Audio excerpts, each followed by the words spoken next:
What is going on, Minnesota Vikings fans? Welcome to this week's show, and I'm not even going to intro this. This is a hot topic of discussion we have. I'm only stalling because my computer is being slow. Is ketchup childish? We are starting the show hot today. We need to know because Kyle shared a very funny Viking social media video. You should check it out. It's on YouTube, where they're like ASMR,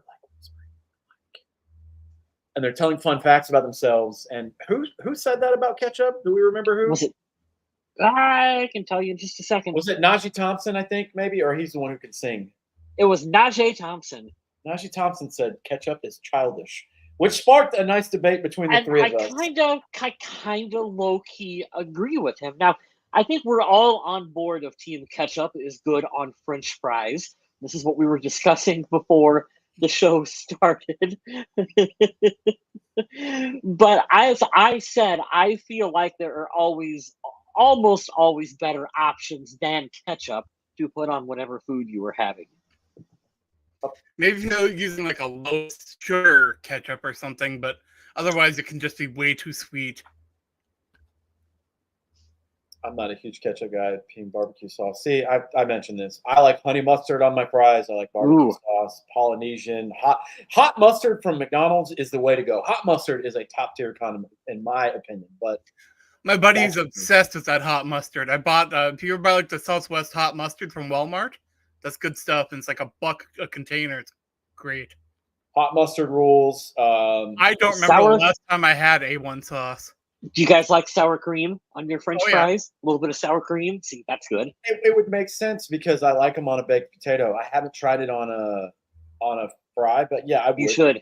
I think about like the Canadian way of putting like mayonnaise. Oh. I'm not big on mayonnaise. So I'd probably skip that one. I just don't like the consistency. Mayonnaise is very thick, and I'm okay without that. I've noticed that people who like ranch and like ketchup are people that don't like the foods that they're eating. They just want to cover up the flavor of whatever that is. See, this is where we get into the disagreements here on the show. I am pro eat whatever the hell you want. I don't care. Oh, you can eat whatever you want. I don't care. I just know that those foods mask flavor. They're not designed to enhance any flavor. I think it goes well with I couldn't imagine eating my cheeseburger without ketchup on it. I made hot dogs for lunch on the grill. Threw ketchup in the bun, threw mustard in the bun, threw a little, raw onion on top. It was good to go. But I can't imagine it's such a part of the things that I like. I don't know. Dare I say French fries feel a little dry without something to dip them in. I'm not saying it has to be ketchup. I can reason with you there. But that's another one. Let's branch out there. Fuck Vikings talk. Let's talk about French fries. So, when you eat fries, is it necessary? Have we become so trained as a society that we need to have a dipping sauce now? No, I prefer a dipping sauce, but because I feel like it's a little dry without some moisture. It all depends on the seasoning. If they're real bland fries, you got to do something. It's true. But you got to have something to do with your hands. You want to have something to do with your hands when you're eating. So that's why you like to dip them in stuff. It's like those people that go to a restaurant and they salt and pepper the food before they even taste it. It's like, give it a try, see if it's good. That's a good point. Cheese sauce rules. Cheese enhances a lot of things. By the way, these nacho fries with that nacho cheese at Taco Bell, garbage. Bad. I just had Taco Bell for dinner. That's hilarious. I do like that whatever Chipotle ranch or whatever they put on chicken quesadillas. I would take a bath in that shit. It's amazing. Enjoy that quite a bit. Before we even talk football, I never asked this a day in my life on this show, but Taco Bell does have fries. Wild. Crazy. Nacho fries. I feel like today. You can actually buy a taco or a nacho fry pass for $10 and go with fries every day. It's like a fast pass at an amusement park. It's ridiculous. I didn't know this. That's insane. Oh, America. God. We literally are the fattest country in the world. I can't get over it, dude. A fast pass for French fries? Really? Oh yeah. That's a thing. That's a thing. God help us. Okay. I can't say shit. I'm a fucking diabetic, and it's definitely the fat people kind. Like I make bad choices and I eat like a raccoon. Who am I to say that? That's I'm an fat, idiot. but I'm still there. Charlotte, I love food. Yeah. See, I treat myself after today like I went to the gym. I lifted for almost an hour, and then I got on my bike for an hour. I'm good on taking bad calories in when I've put the energy out, but you can't do that every day. I'm pretty good about it when I'm at home, but when I go on vacation or I take a road trip, it is garbage food time. Oh yeah. See, that's a problem for me. I am going out of the country soon for a long vacation, so it'll be Kyle and Adam whenever they want to do the show, and you don't have any option. You kind of have to eat out. So it's not that I'm going to eat bad food. It's just I try to get too bougie. Like, oh, a T-bone. Of course, that's what I want for dinner. Like, dude, you can't do that 6 days in a row. What the hell's wrong with you? Better than those are disgusting. I actually tricked a kid in basic training into thinking that it was made by the same company that makes Purina One dog food. I was like, you got to read the fine print. You got to turn it upside down. It's by the same company. Look at it. And he was like terrified to eat. He's like, are we eating dog food? It tastes like dog food. It's disgusting. Purina, probably higher quality. That's exactly what I said. I was like, this is the same company that owns Purina One. It's on the label. Check it out. And I sold them that for about 15 minutes. But I don't know about what you guys have been up to. Dude, today has been wild for me. I have done 7 million things in one day, and I've so looked forward to the podcast because I get a moment to like talk about the Vikings and hang out with you guys. Chat is hilarious. Chat always brings it. We love it. We're here to talk about training camp. This is episode number 568, 2024 training camp, which starts tomorrow. The rookies are already there, and there are some interesting storylines, a little bit of rumors to get into, but just excited that football is finally here. And now we can get into actual stories. How does this person look? What's the quarterback competition looking like? What did Jefferson do today that was out of this world and amazing? Like, I'm ready to hear about actual football. So we got some news on TJ Hawkinson, Cam Akers signing other than Minnesota. Where do you end up going? The Texans, I believe. Houston. Say what you said in the chat, Adam. Oh, I said it on last week's show. And after the show, I kind of felt dumb about it. I was like, am I ranting about this for no reason? No, you were. Adam nailed it. Adam gets it right pretty good most of the time. And it's, Charlie Waters, whatever his name is, he's an idiot. Don't follow his shit. Cam Akers, who we shared on the show, we thought was going to sign with the Vikings pending a physical, is now a Houston Texan. So take that for what it's worth. After working out with the Texans, which means he had to have taken a physical. Yeah. Don't like that for the running back room. I really wanted him to be a good, solid piece. So we'll see what they do there. I'm worried about the Vikings. That on Sunday, Dallas Turner signed his rookie contract. So now every Vikings draft pick is under contract and is expected to be a training camp. So that's pretty cool. Yeah, JJ McCarthy got himself some guaranteed money on his contract, too. Yeah, both those guys got guaranteed deals. Yeah. Speaking of deals, though, have you guys heard that the Packers are considering making Jordan Love the highest paid quarterback in the NFL? I say fucking do it. Ruin your cap. Do it. So here's my thought on that. It's not so much we can talk about it in the way that you want to talk about it, and everybody will, which is fine. I'm fine with that. But this is honestly, I hate saying this phrase that I'm going to say, but this is how it goes now. This is exactly how it goes. Tua Tagovailoa is going to make $50 million plus a year, and I don't understand how. I don't understand. He's 2 concussions away from selling insurance, and I don't see. And they did it with Trevor Lawrence too. Like, I think Trevor Lawrence is a way better prospect. I think he was Trevor Lawrence. Hey, I like Trevor Lawrence. He's still getting paid based on his college production. 100%. I think he was given a shit sandwich with Urban Meyer. I mean, what a shit what show. A horrible way to start your career. But I see what he can be. I like Doug Peterson. I really do think they'll be fine. But even he got paid a little bit early. It's like, okay, now we're not paying on the okay, I've seen it. We're paying for the I hope it's there. And I think that's something that we haven't really fully accepted yet.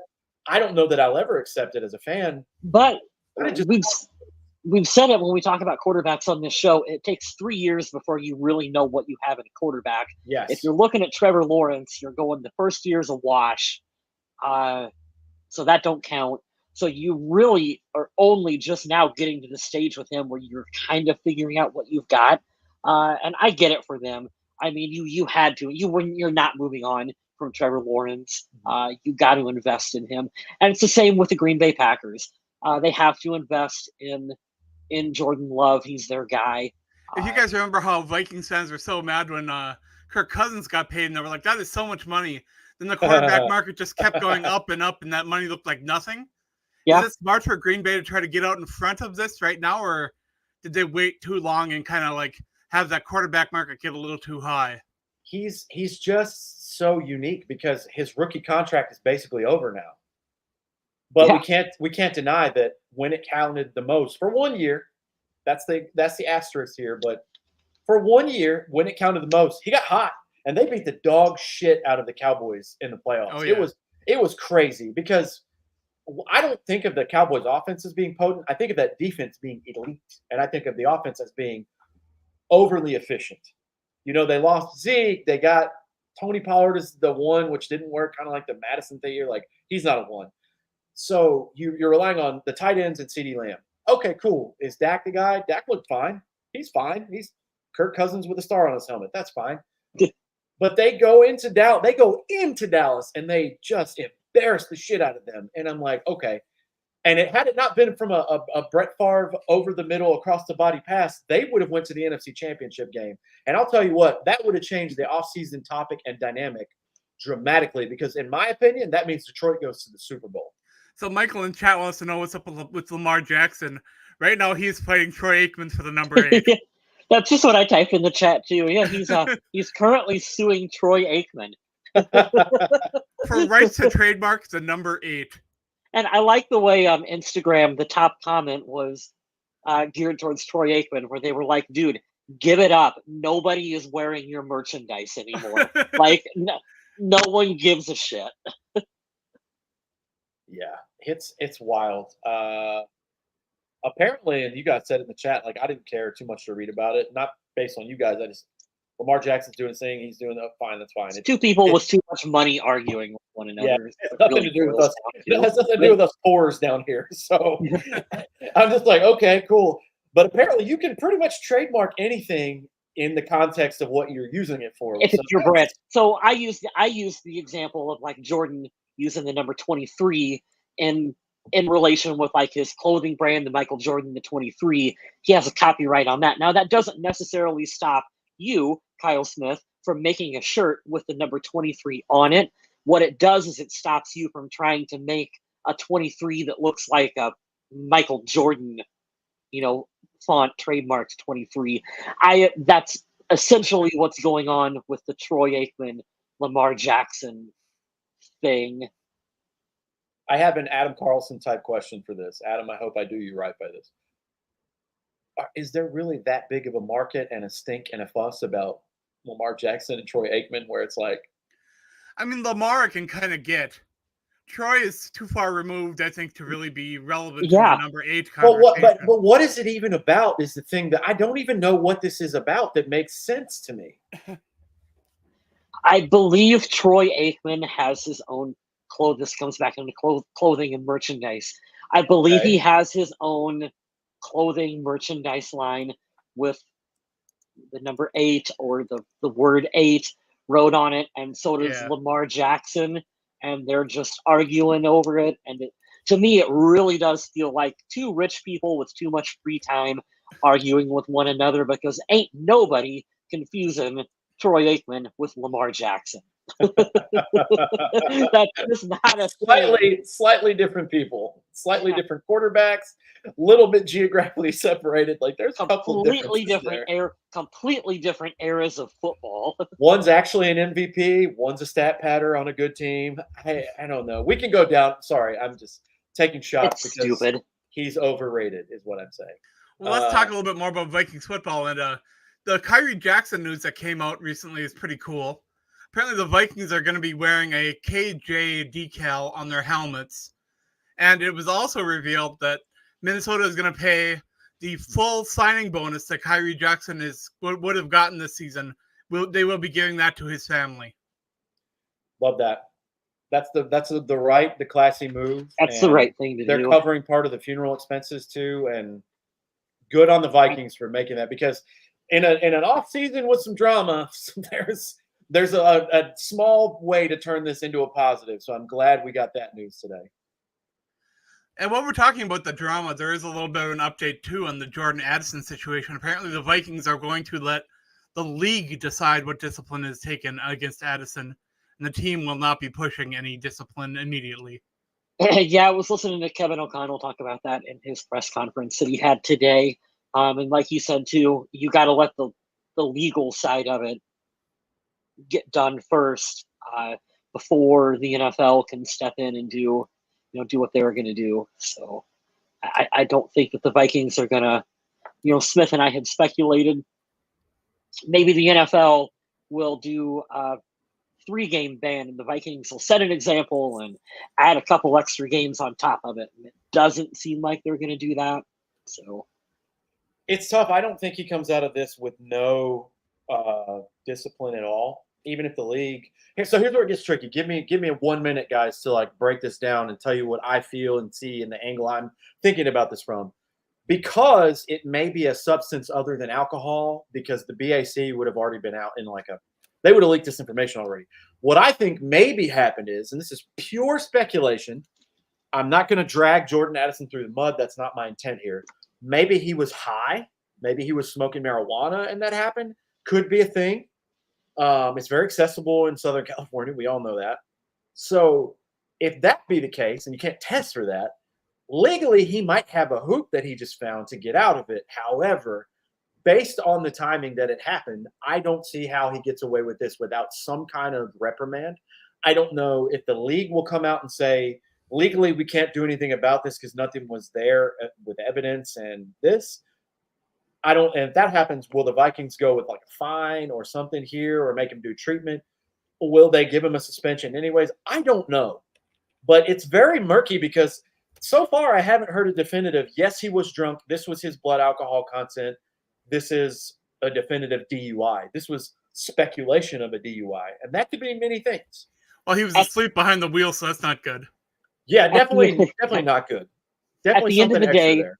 At the end of the day, let's get a positive support structure around this kid so that he can make better decisions off the field for himself.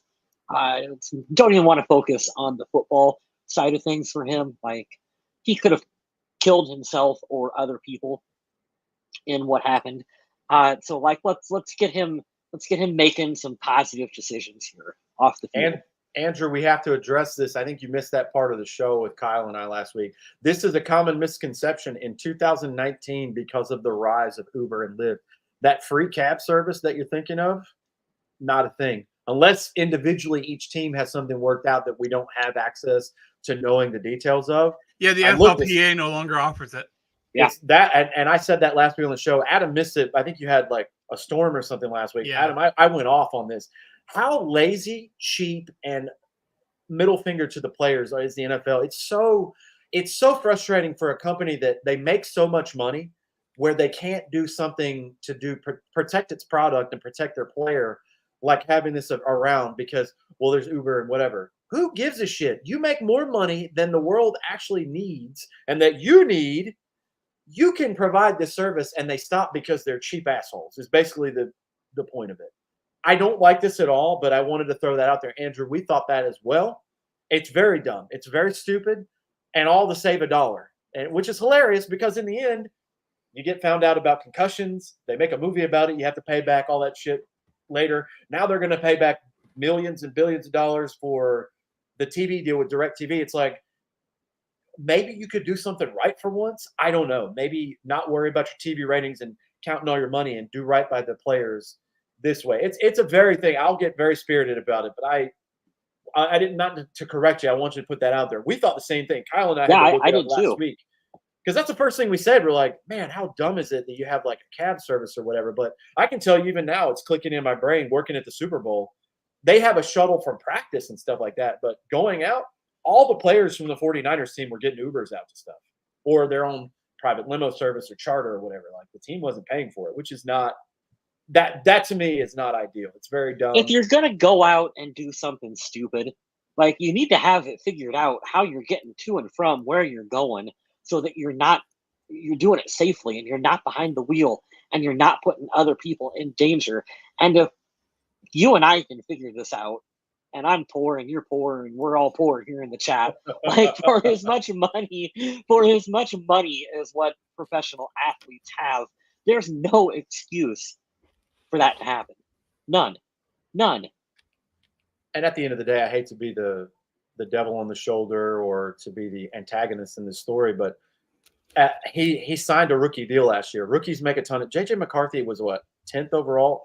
He just signed like $21 million or something like that. Jordan Addison probably made in the $10 to $15 million range. If you have $10 to $15 million as your salary and you're making hundreds of thousands of dollars a game, you can afford an Uber and a Lyft. You can. And while I do agree the team should pay for it and should provide the service, there's no viable excuse as to why this happened. So that sucks for him. I don't want to see the fans turn on him so fast. I'm not turning my back on him. I want him to not make such bad decisions. And we kind of touched on this last week, Adam. We don't think about in the empathy side of things where these kids come from. These are 21, 22-year-old kids that are getting thrown millions of dollars and all this fame and spotlight and stuff. And it's hard to comprehend what that must feel like sometimes. And you probably feel invincible. I know I felt invincible and I was poor as shit growing up. So if I had millions of dollars, I would probably do a lot dumber shit. I'd probably be like Justin Bieber, honestly. I made a lot of mistakes when I was younger, and there's a reason I'm, over a decade sober now is because I was not doing good things or taking care of myself or the people around me. And sometimes it does take making those mistakes for you to realize what is going on. Yep. And hopefully that is the case with Jordan Addison, who has now made 2 mistakes in the last 2 off seasons. That's what I said last week, Adam. And that's a great point. This is becoming a trend now. This isn't an accident. This is behavior, and this has got to stop if he wants to continue his career. Because we saw it last year with a broken year for the Vikings. Basically, had 10 touchdowns and 900 yards. He's the talent. First round grade on this guy is correct. He's there, but hopefully he'll figure it out. And we talked about this too. Like, sorry if you guys are hearing the same stuff from last week's episode, but it couldn't have come at a worse time. After the death of one of your teammates, the way he died. Yeah, it couldn't have happened. Right now are just awful. Michael, last year was it speeding? Yeah, he was going, 140 in a 55 mile per hour zone. Yeah, in his like Ferrari or Lambo or something. It was wild in Minnesota. So yeah, he's got to make better grown up decisions. But that one, not that I condone speeding. I'll give him a little bit of a pass. Fast car, go vroom. Like I get it. If you're in, what do you say? It was a fucking Ferrari. Like, yeah, it's either Ferrari or a Lambo one. I think it was Lamborghini. It's a nice car. Do you know how quickly he probably hit 140? Like that didn't take much. I'll defend him just a little bit on that one. He's a kid doing dumb kid stuff. I get it. Yeah, but that doesn't mean it's okay or anything like that. If we want to talk about him on the field a little bit, which I think we should, I still, he had a good season for us last year. His frame, to me, I still think he's a little on the smaller side. I worry about his long-term durability in the NFL. I still think he needs to put on a little bit more weight, even if that sacrifices a little bit of speed for him. I just think that he needs to bulk up just a little bit to help him. And I don't know if you guys have been hearing about him putting in a lot of work and being better at creating separation, running routes. And this sounds like a season where Jordan Addison could be a major weapon for the Vikings. Yeah, I'd heard the same thing that you said, Adam. I guess last year he wasn't, which is so weird because I feel like they have the staff in place to be better than this. But I guess, the footwork and the route running wasn't like, the basics weren't the emphasis. So now he's paid attention to this. He has a season under his belt. He's going to look better than he did last year. I don't know if his production's going to be the same. I hope it is. But you're going to see the part, which you guys know. Like, I can think of a few players in the recent history where I watched like one preseason game, like, oh, that guy's fucking good. He's going to be good. Last year, preseason game, he makes a toe tapping, diving catch against Seattle. And I'm like, that's the dude I wanted right there. That's not Laquan Treadwell. that's going to be a dude. I'm excited. Yeah. So, I hope that it translates to the field. I've heard what you said, Adam, where the work is being put in and it's noticeable. I was just kind of taken back that some of the things that he said or reporters had said that he didn't get a lot of attention or focus on. I was like, we have Keenan McCardle as the wide receiver coach. He's awesome. I don't know how, maybe it was an Addison problem and he just wasn't diving into it, but I don't know. But you got to be willing. I don't want to say it. Well, we've seen wide receivers like coast pretty far based on just their natural talent and athleticism. So, I mean, not every player has to put in the kind of work like Chris Carter did in his career to be a great. Sometimes you got those natural freaks of talent like Randy Moss that can come in and just do his thing. Which is wild because he's a Blitzkrieg winner. He's the wide receiver award winner when he was at, I don't know if it was, I think it was Pitt the year before USC. He did. I mean, he won the wide receiver award with Kenny Pickett throwing in the ball. That's how you know he's very good. So I was taken back as to why some of the things that you would think maybe he would have been taught better or coached harder on. But I'm hoping that's different now, and it sounds like he's having a good one there. While we're here, because this has been passed around in Vikings news the last 24 hours like hotcakes, I personally don't see how the hell this happens, and I'll explain why. But there are rumors that the Carolina Panthers want to save money and that Adam Thielen could be cut, which I think is total bullshit. But it's sparked up the rumor mill again. Bring him back to Minnesota. And they are expecting their rookie to step up and be the team's new number one and be ready for the future. And yeah, I don't know if you can do that for a guy that hasn't even set foot on the field yet. I don't understand how you put that kind of expectation. I mean, they're a shitty organization, so sure, I could see them doing that. Which is what the comments told me, Kyle. That's exactly what they said. I'm not trading anything for Adam Thielen. I mean, like, I love the guy. I'm wearing his jersey right now, too. A shirt jersey. But I'm not trading anything for him. But, like, if he's just a straight free agent, yeah, you want to come back to Minnesota, you'll probably be, like, wide receiver 3 or 4 at this point, and there's no guarantees. I'm not even guaranteeing you a roster spot. But come on in. I'll take that veteran leadership. Come on in. It's wild to think that if that were the case, he would be number 3 on this team, and he was just a team's number 1. And, you know, we've had that conversation with him and Diggs. Remember back in the day on the show, I was like, I don't know, this week, this is 1A, this is 1B between Diggs and Thielen. Of course they would go to other teams, and they would be their 1 or 2. Right, but, you've seen us have this conversation, too, about Hunter Renfrow. Like, if he came to Minnesota, he would be the number 3. And correct. He wants to get paid a lot more than being a number 3. I don't know if Adam Thielen would be as desperate for a big payday, considering him and his history in the NFL with his age and everything. I don't think it's the same kind of situation.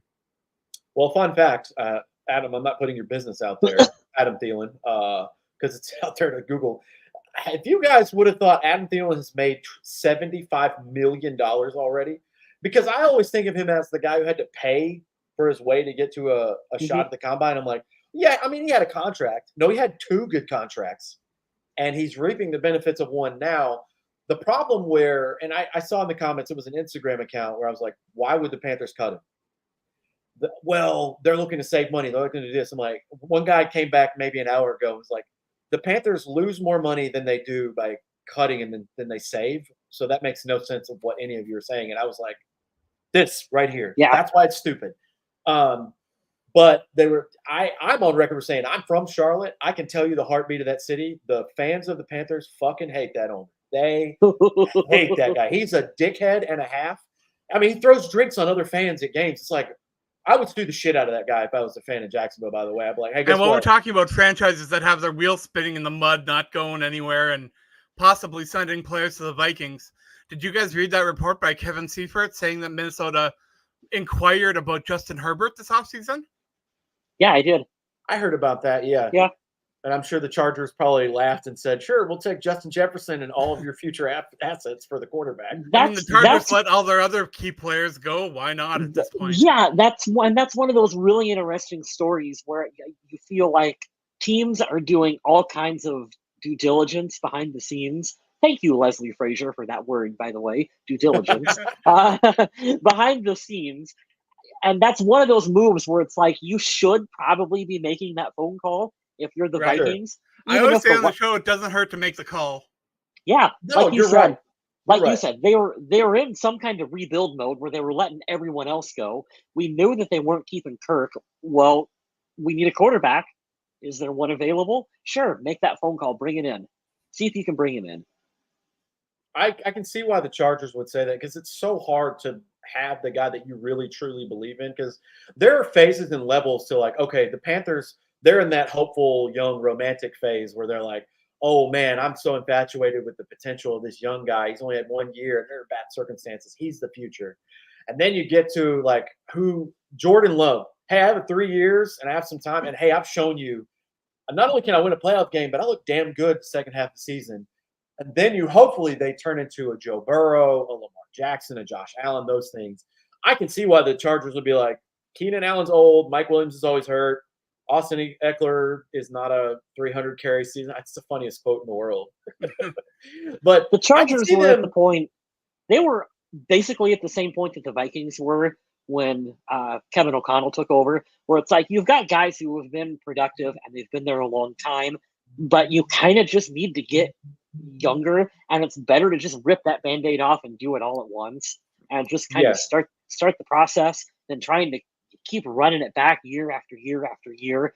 Because as much as I like Keenan Allen, what were the Chargers going to win with another season of Keenan Allen? It's not him. I like It's him, but no, and it's not him, but you're not winning anything with him. You weren't going to. no, you're right. And I'm looking at from a different side of what you're saying is 100% correct. The skill position guys I can replace. They are more Marvin Harrisons are coming out of college than are not. Yeah. Look Well, at Justin the Herbert last. is going to turn to Walmart employees this season.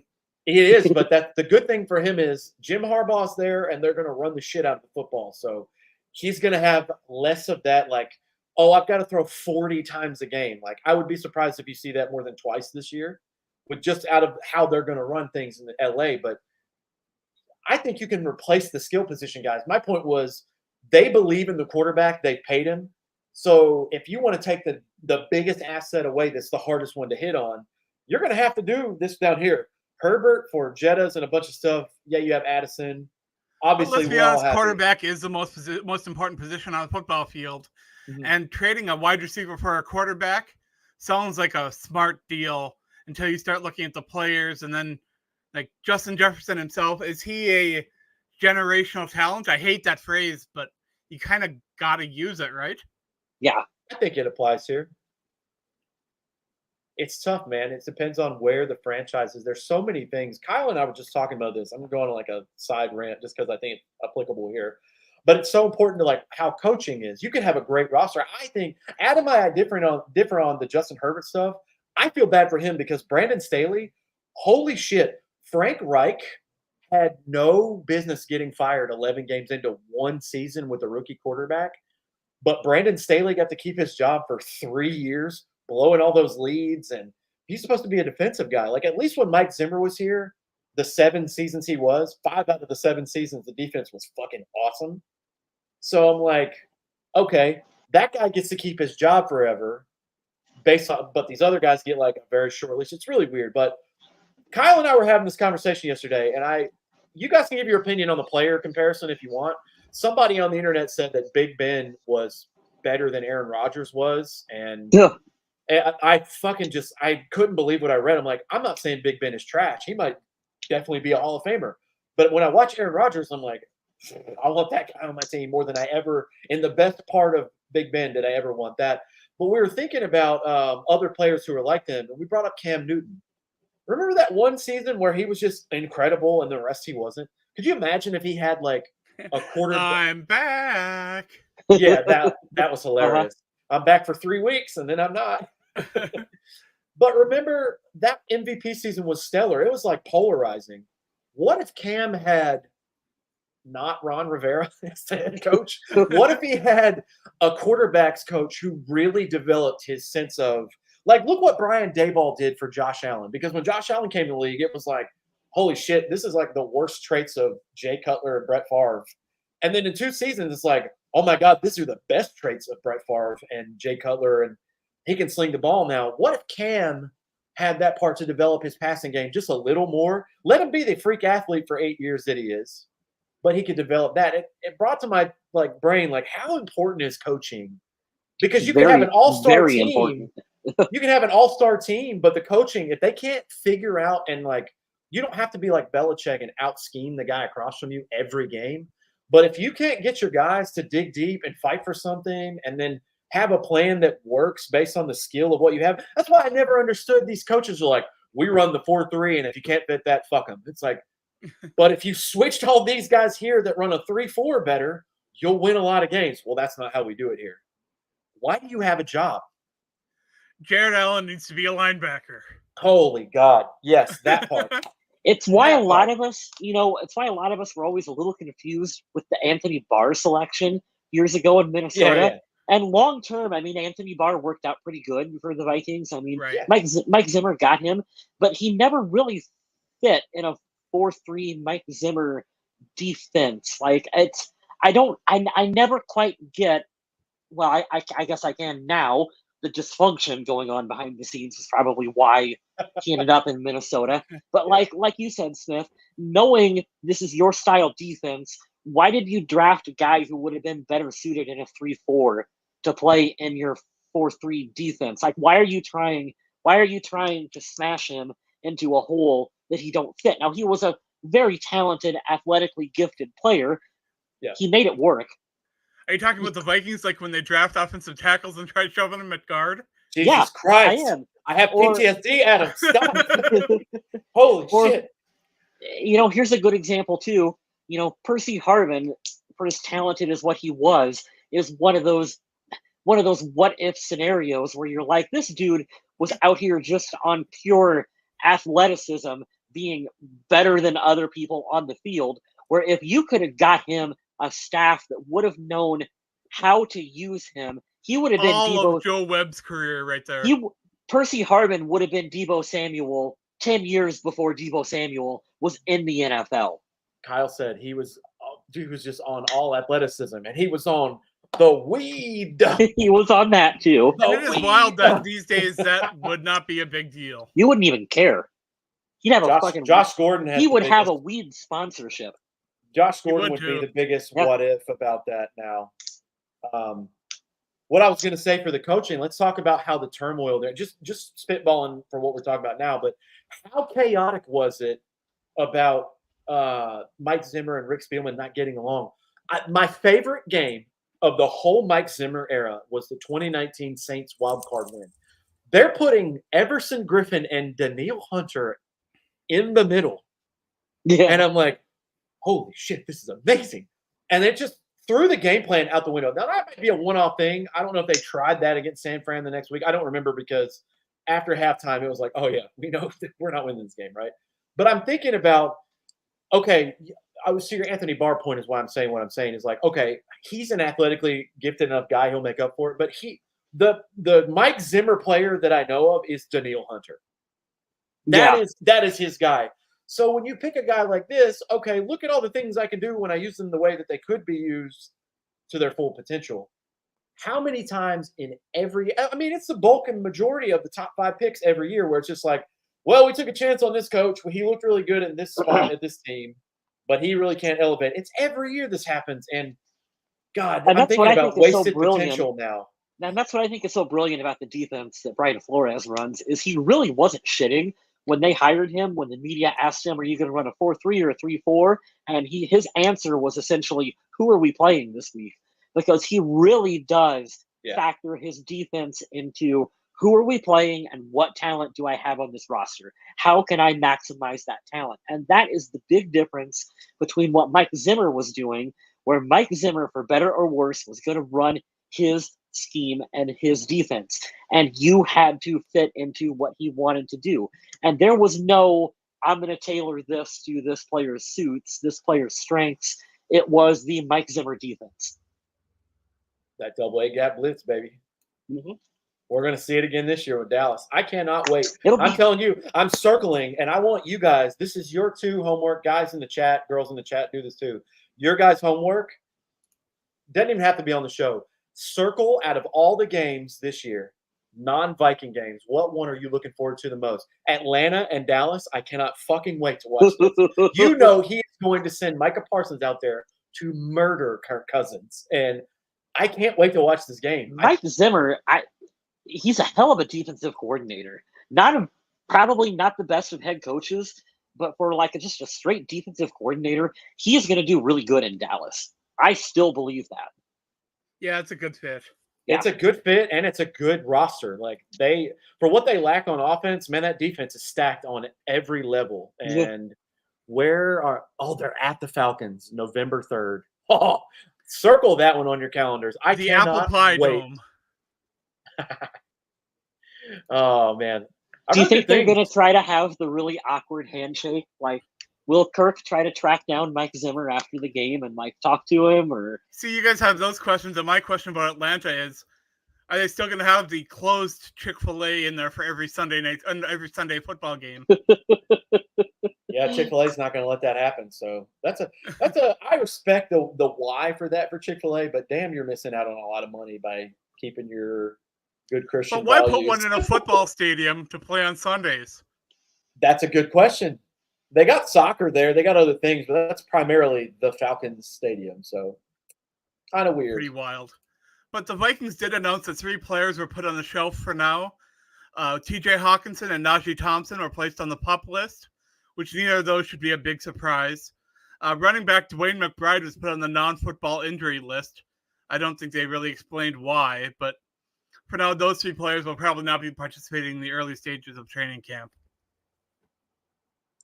I'm looking this up to the play. You guys can keep going on that. I'm looking up the 38 players that reported. Yeah, to me, it is absolutely no surprise that Hawkinson is put on that PUP list. I believe that he will probably he's going to start early games this season. Yeah, I expect him to start the season on the PUP list as well, too, right? Yeah, right. That's the way I see it. And that's more than understandable. I mean, he did wait a little while to have that surgery because they wanted to heal a little bit before the procedure. So,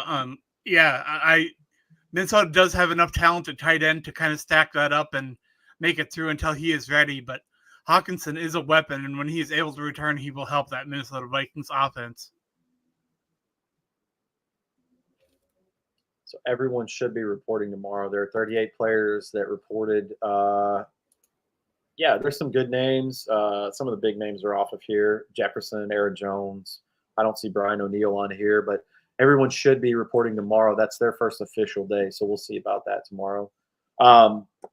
Andrew Van Ginkel, Dallas Turner, J.J. McCarthy, a couple of names that are on there. Hawkinson, Cam Bynum, just a couple of the guys that are there that are names that might jump out at you. I want to talk about something that is just, thank God the peers and the whoever recognize him. Harrison Smith was named to his 7th NFL Top 100 list, and I am just very happy for him about that. That's amazing. He's the such players a dog. respect him.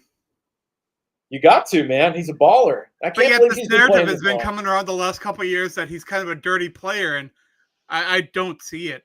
Bullshit. I mean, plays happen and mistakes happen, and I believe that was what happened. I don't think he's a dirty player. I just think things happened. Yeah, I don't see the consistency, Adam. I'm right there with you. I don't see the consistency that makes him. Who am I thinking about from the Vontaze Perfect? He's got quite a few. He's not pulling any Sues out there or anything like that. That's a good one too. I've seen a couple where he got ejected from a game and he was very pissed about it because he didn't. I don't think the intent was there to like injure someone. Cortland Finnegan. There's another one that was an asshole. Yeah, to Andre Johnson beat his. I love that Andre Johnson was like, "You want the fucking business? Because I'm going to give it to you." Oh my God, he's going into Canton. And I saw a reel about this on Instagram the other day. They showed him his gold jacket the first time. He's like, "Can I put it on?" And like, "Not yet." And he's like, "What do you mean, not yet?" You're talking about gold jackets, and I kind of wanted to bring this up. Did you see the interview that Chuck Foreman did with Fox 9? Where they asked him why he's not in the Pro Football Hall of Fame? What did he say? He said, "I don't know." He said, I've accomplished, me and my teams have accomplished more than other players at my position during that era, and that's all I'm going to say. Damn, that's a good argument. We've talked about this too. It's unfortunate that a lot of those Vikings players from that era are probably not going to get into the Hall of Fame because they didn't win Super Bowls. Before he became a senior candidate, he was never even nominated That's as a crazy. finalist to become a member of the Pro Football Hall of Fame. You know, he led the Vikings in receiving receptions one year as a running back. He led the NFL in Yeah. receptions. That's crazy. And the NFL, not the team, the NFL. Right. That's crazy. Yeah, and who do we always talk about with the one wrong play that should have? He's still not. Is it Jim Marshall? Jim Marshall. Yeah. I'll never understand that And kind the of stuff. Vikings won that game, folks. They never talk about that. Whenever they talk about that But play, see, that's the thing, they pal. act like that play lost them the game, and they won the fucking game. I don't even care about that. I don't care. I don't care if they got raped the whole game. Like, oh, cool, it's 42-0. How was his career? It's not.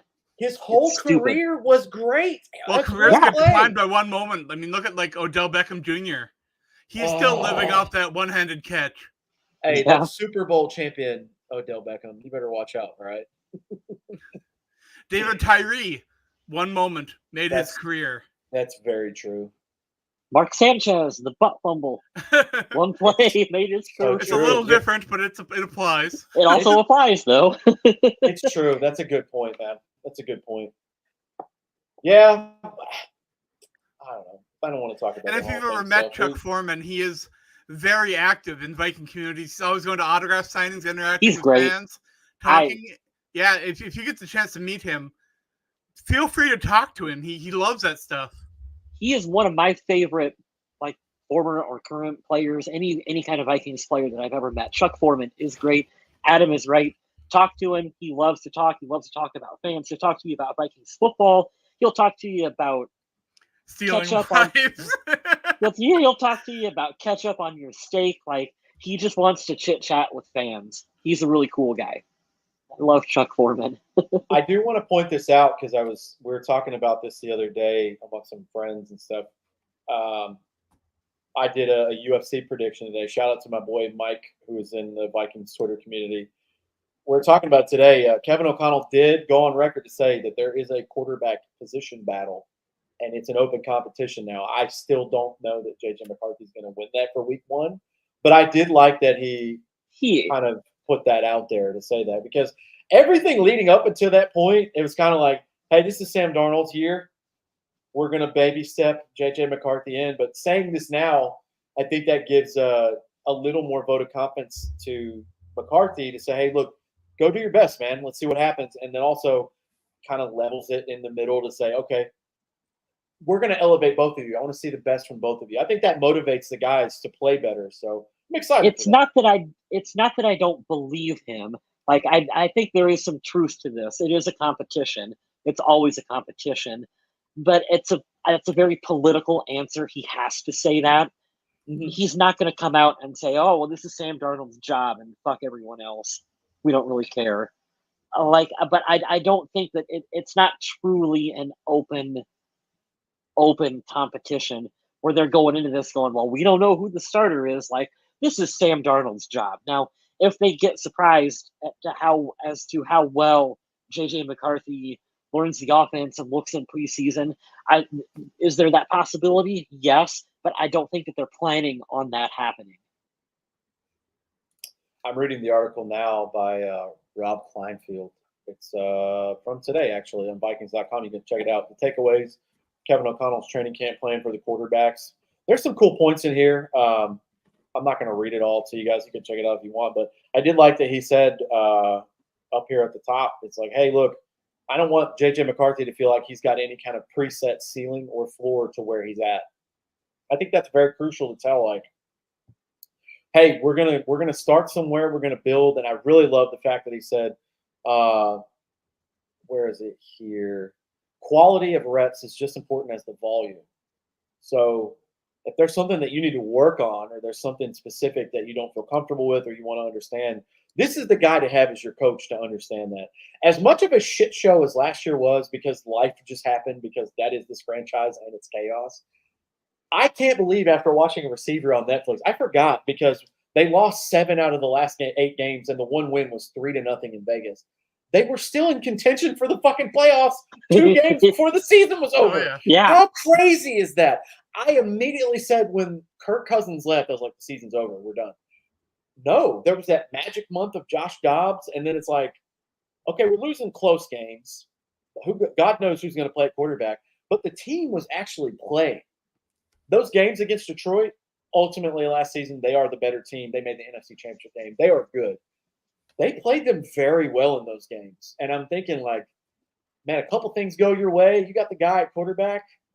This game goes either way. It doesn't matter where it's played. So I kind of had to remind myself that and say, okay, the team finished here, but there was more to that story. Much like the year before, where it's like you could just take the 13-4 record at face value and be like, this team is not as good as 13 wins, but we'll take it. Now I look back on the season, especially after watching that show, being like, all right, I know the record said this, but they were better than that. Remember the first 2 games of the season when I wanted to quit on this team? I was like, how do you have 7 fumbles in 2 games? The turnovers were disgusting. It was awful. And I really loved – Adam, you haven't seen it yet because you're on your Netflix thing, but, man, Kevin O'Connell was getting in their ass after that game. It was the best. I've never heard that side, that grit of him being like, you are holding the franchise in your hand and you're fumbling it. It doesn't mean that much to you then. Fix that shit. And I could not believe he said that. I was like, you're the nice, gentle parenting coach. What the hell? That's what we see from the Vikings PR side of things, where they want you to look how nice of a guy Kevin O'Connell is. And your mom I used to would love the hard-nosed approach that Mike Zimmer brought to the Vikings, but that's not an approach that you can bring on a regular basis. Yeah. And I think the way Kevin O'Connell is, the way he can be a tough-nosed coach when he has to be, that is the way to go. You pick your right moments for that. It'll kind of jump out to you where I should be this way, this tone in that situation. Doesn't it mean more when you get yelled at by someone you respect, when it's like, we shit the bed after this game against the Eagles, and now I'm getting chewed out by a coach who's usually really nice and I respect him, and it means more to me now than it's like if you're just a hard ass all of the time, it doesn't mean anything when it's like, oh, this is the 8th time this week that I've been chewed out by this guy. I really don't care anymore. To be fair, it kind of does have to be a little tough to keep a room full of 20-year-old millionaires in line. Yeah. It's a good point too. It's tough. I had a guy like that in the military. We're great friends now, but the first year that I worked for him, I wanted to take my uniform top off every day and fight him. I was like, let's go outside because I don't like the way you're talking to me over and over and over and over. Like, this is not the way I learn. This is not the way I get motivated. And then finally something clicked and it was like, oh, cool. Now I'm actually getting better at my job. I'm learning things. And I'm sure Kevin O'Connell's a breath of fresh air for guys like Harrison Smith and who else is the most tenured dude on the team? Probably Brian O'Neill is probably like, oh, yeah, this is cool, change of pace. But back to this comment, because I thought it was funny. You're only proving my point, Justin. We're on the same page today. I have pounded the sand for Sam Darnold to start the season. I'm not saying he has to start all of the games. I don't think he'll make it through the season, if I'm being completely honest, based on history. But I'd like to see J.J. McCarthy come in either when the season's in the shitter and it's like, okay, now you can play free without stress, or if he just walks out of camp and they're like, he's the second coming of Tom Brady, let's do it. Like, there's no denying. I don't see a rush to be like, he's got to start week 1. I couldn't believe who said it. Randy Moss said it like 3 weeks ago. He's like, well, he needs to be out there regardless. I'm like, hold on, Randy. Let's go back to your day. Are you just going to play a guy because you drafted him in a spot? There's no way you would have allowed that to happen. It all depends on the quarterback. I mean, sometimes it works out when you're like, hey, we're going to sit Baker Mayfield. Okay, Cleveland was going to let Baker sit. He's going to sit for a year. I think it was, who was it, Tyrod Taylor? It's always Tyrod Taylor, who's the veteran that you're going to start, and he gets hurt, and Baker just has to go in, and guess what? He balls out, and he looked Justin good. Herbert, that's who it was. In it? L.A. Yeah, L.A. Tyrod Taylor was going to be the guy for LA, and then there you go. They punctured his lung the first game. You want to talk about a fucking damaged career? Tyrod Taylor is the saddest millionaire in sports I've ever had to read about. Poor guy. Anyway, sorry. But no, that's my point, though, is that could very well happen with J.J. McCarthy. The plan could be Sam Darnold is going to sit. And the most Vikings thing to happen would be Sam Darnold plays 2 or 3 games where he looks really good, and then he gets injured. But have you guys And seen some of these takes about that are just completely off the wall? Like I've saw this one take, I believe I have it loading up on my computer right now, that some insider believes that Bo Nix has a higher potential than JJ McCarthy because he is expected to be the week 1 starter. What does that have to do? Are we doing the context how are of, they related? exactly? Are we talking about the context of their whole careers? Somebody's going to have a better one. Is it a race to see just who starts a game first? Oh, Like, I looked who said it, and it is Sean Payton. So never mind. There's that. I've never rooted for a coach to fail more than Sean Payton. I hate him. Yeah. What a douchebag. I would rather watch Nick Sirianni talk for 8 hours straight than listen to half a second of Sean Payton. And I'll tell you this, I think Sean Payton's a smart football coach. God, he is a douchebag. Oof. Do you guys remember when we were talking about who was going to wear the green dot on Vikings defense? Ooh, it came out today. This is great news. Who is it? Yes. It is. It will be Ivan Pace. Ivan Jr. Pace? Holy shit. Dude. What a fucking baller that kid That is big. For that young man to go from an undrafted free agent to wearing the green dot on defense is big. So pumped for him. But when we were going through who the candidates could be, there wasn't a whole lot of other players that I would have rather had it be. Well, I mean, Harrison Smith might have been maybe the only other guy. Well, yeah, because all the other guys are the free agents. I mean, we thought Bynum, Metellus maybe, but yeah, one of those guys I could see for sure. Do you really want it to be someone in the secondary? Just give it to Josh Metellus. He'll play whatever position you need anyway. Yeah. That's one of the more underrated signings of the last couple of years. I'm like, holy crap. When he initially got that contract, I was like, why? Not that I hate him, but why? And then last year, it's like, oh, okay, got it.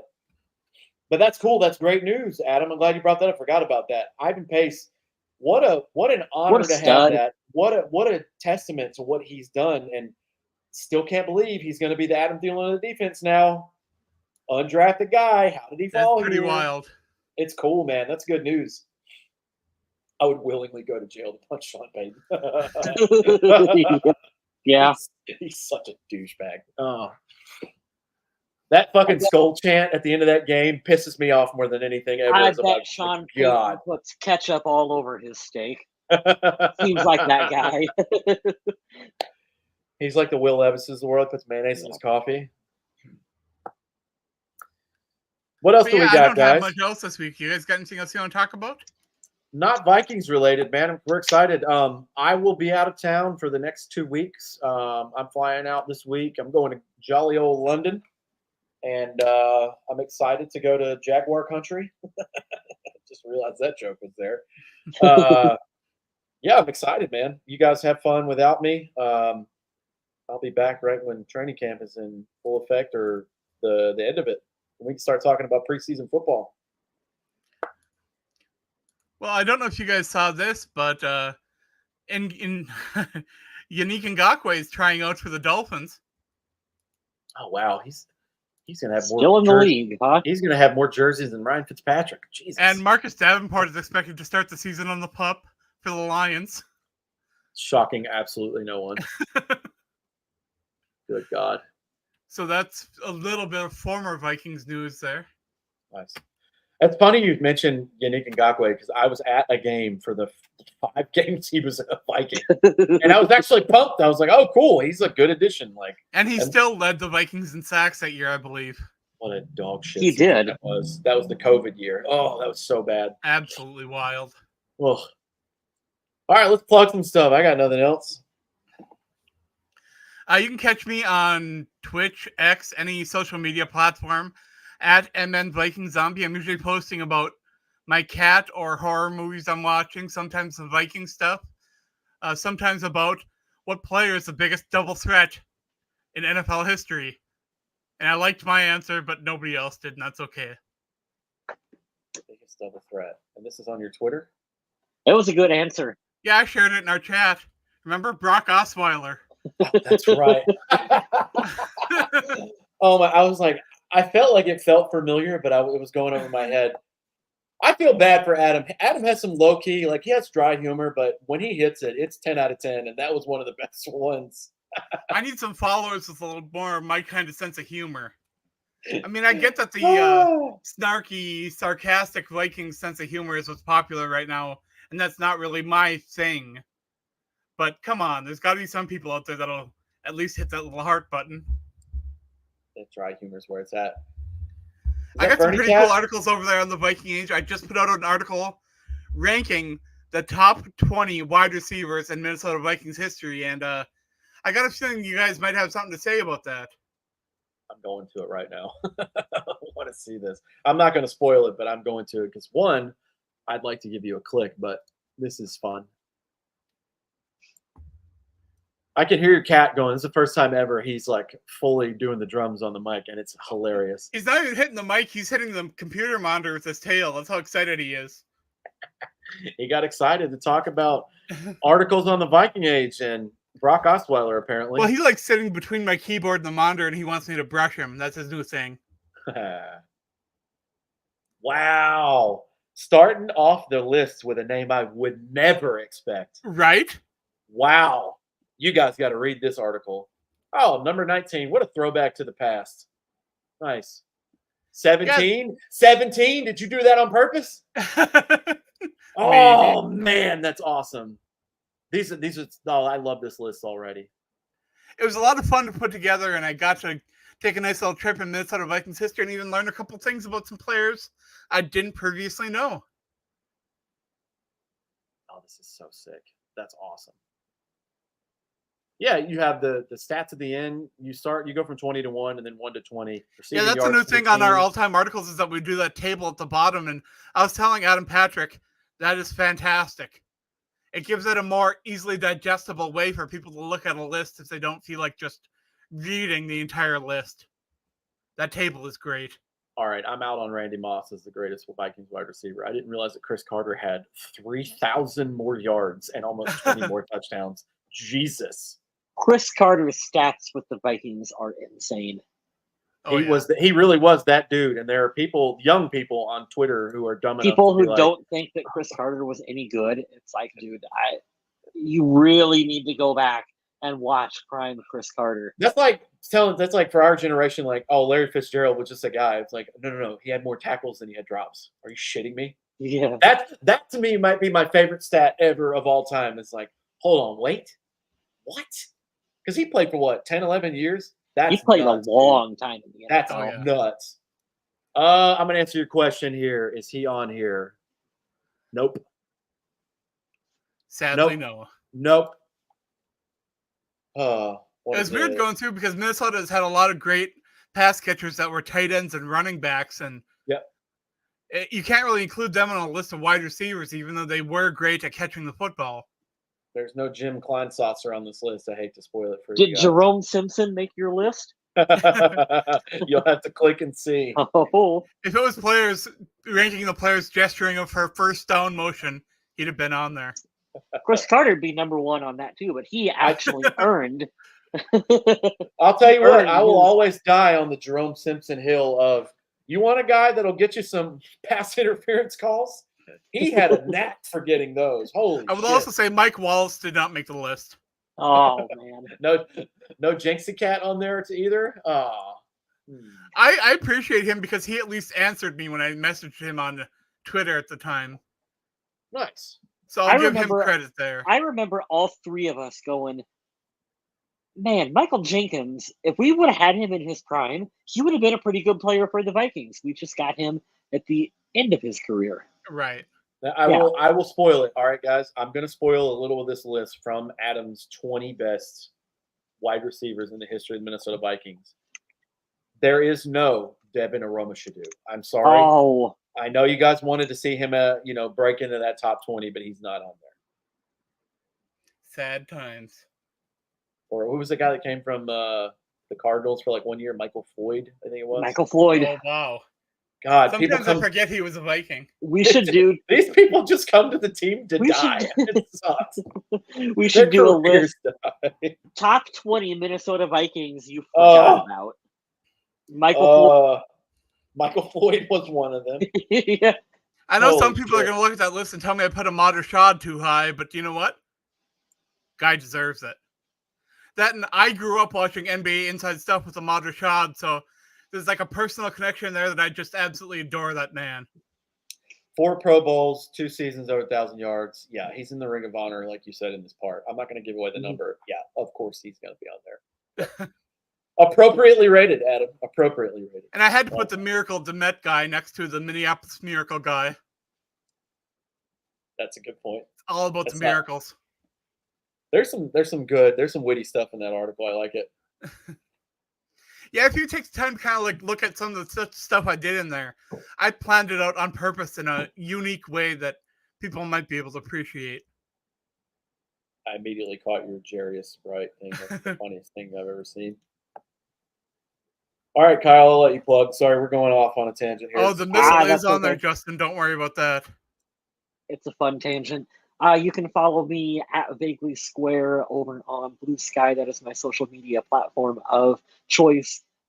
Instead of plugging my stuff, because I hate plugging my stuff, I want to tell a cautionary tale real quick since we are entering training camp season. I got reminded of it when we were talking about Jerome Simpson. This is the time of year where we all drink the purple Kool-Aid and we are all like, I am so excited for how great things are going to become. I was in the stands in training camp watching Christian Ponder connect down the sidelines, deep down the sidelines, to Jerome Simpson. And it was like a 50-yard bomb, and everyone in the stands was electric. And we were like, this is going to be the connection, folks. Christian Ponder to Jerome Simpson. We cannot wait for this Pro Bowl connection. Spoilers. That did not happen. So I have it, guys. As we head into training camp, I remind everyone, expectations probably should bring them down a notch or two based on what we see when they're not actually playing defense out there on the field. Sorry to interrupt, Kyle. That was my bad. I have it. I have the Vikings receiver that you guys forgot about. Charles Johnson. Charles Johnson was low-key good for like a season. If you ever have a chance, take a look and Google his shoe collection and how he kept that shoe collection. It is mind-boggling. I'll have to look it up. Those are fun. That was. I expected one of you guys to like my Will Ferrell mind-boggling reference. I thought you just messed it up, and I didn't want to say anything to correct it. I just know that you're a big Will Ferrell fan, and I expect you to catch it. I forgot what movie is that from? Anchorman? I'll have to look. My brain is it's scrambled eggs at this point in my life. I'm sorry about that. I dropped the ball on that one. Adam Carlson has a Vikings. Oh, he's got a Brett Favre article up. I got to read that. That's going to be fun. Oh, no, that's Blades of Glory. My bad. Gets the people going. Oh yeah, Charles Johnson loved shoes. That man and his shoe collection was wild. At first, when you said Charles Johnson, I was thinking Charlie Johnson in my head. Yeah. Left tackle? Charlie Johnson? Kind of, if you want to call him that. Burn. Oh, it's tough. I only thought about Charles Johnson because that was the like prime 96 questions era of Vikings fandom, and it was fun. Yeah, he has like shrines to some of his shoes. It's wild. Wow, that's cool. I'll look that up. There you go. If you won't promote it, I will, Kyle. Go for it. Follow Kyle West at Vaguely Square on Blue Sky, and he has a website where you can purchase his photography. It's kylewest84.picfair.com. PICFAIR. There are some great shots, man. I keep saying it. Thank you. I have cool friends on the show. They write really good, really, really good articles about the Vikings, and they take really good photographs. There it is. One Google is all it took for Vikings wide receiver Charles Johnson has a nightclub for his shoes. A nightclub? Oh yeah. Oh man, I'm too tired to look this up today, but I'm gonna do it tomorrow. It's wild. It's absolutely wild. I love this show so much. We started off talking about ketchup, and now we're talking about Charles Johnson's shoe collection.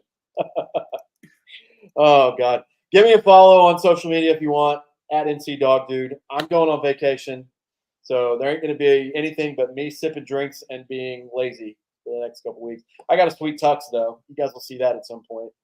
I got a fresh haircut today to get ready for this wedding, so. I got my summer haircut, shaved around down to nothing. Nice. And you know what? It feels wonderful. But this beard, it ain't going nowhere. Oh, here you go. Stays. Yeah, the beard is what I wanted to work on. I do need to go get it trimmed, though. It's getting a little straggly. It's nice. Man's man beard. But other than your trip, what you got coming up? Anything else interesting? I'm recording my music. I ran into an issue starting the recording process, thinking that I had the right equipment and/or software, and I do not. So when I return, finally, actually, it is happening. I'm very pumped. I have some pieces here that you guys can't see. There's a different interface. There's some plugs here. I have a different microphone set up now. It's happening, man. And my guy that's producing it, he's beyond excited for me. Kind of going and taking on this journey together, so we can rely on people when we have the questions. But it's kind of like when you pull up, like when you're in high school and you're like, hey, oh my God, I'm in the shop class, I'm in the welding class. Look at all this equipment I get to use. We're going to figure out how to use it from a couple of good pros. But we have the tools that we need to make this happen now. So I'm very excited about it. Yeah. What do you think? All right, good talk. Thank you, guys. I'm looking at these shoes right now. You got me distracted.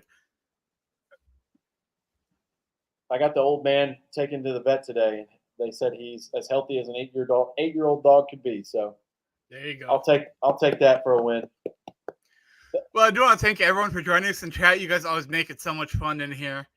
And we talked some Vikings football, but again, there wasn't a ton of news, so we kind of discussed a lot of different things, and I hope you guys appreciate that. Feel free to bring up anything you want to talk about in chat, and we will probably discuss it a little bit. We'll be back next week, probably just Mr. West and I, to talk about Minnesota Vikings football. And start in the a training meantime, camp. Stay classy, Minnesota.